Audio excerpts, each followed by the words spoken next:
महापालिकेत एकटं लढा असं पदाधिकाऱ्यांचं मत। योग्य वेळी निर्णय घेऊन अमित शहांना ताकद दाखवणार। उद्धव ठाकरेंकडून जाहीरपणे स्वबळाचे संकेत।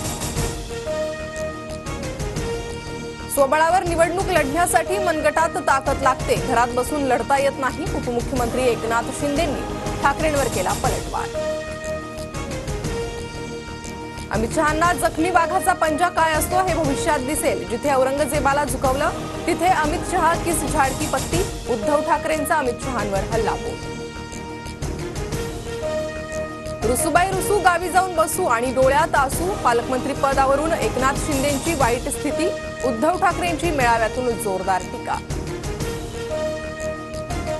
बाळासाहेबांचे विचार सोडणाऱ्यांची अवस्था ना घरका ना घाटका। सहनही होत नाही आणि सांगताही येत नाही अशी उद्धव ठाकरेंची अवस्था।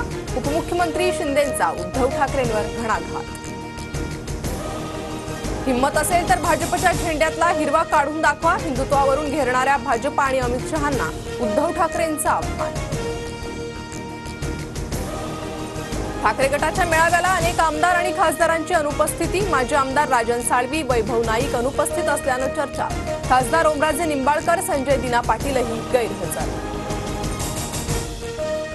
शिवसेनेच्या बीकेसीतील मेळाव्याला तानाजी सावंत, अब्दुल सत्तार अनुपस्थित। तानाजी सावंत आणि सत्तार नाराज असल्याच्या चर्चा। पोटदुखीचा त्रास होत असल्यानं वाल्मिक कराडवर बीड जिल्हा रुग्णालयात उपचार। कराडवर आयसीयू मध्ये उपचार सुरू।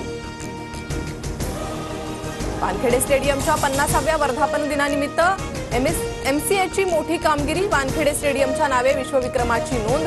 सर्वाधिक 14,505 चेंडूंनी सुवर्ण महोत्सवाचे घोषवाक्य साकारलं।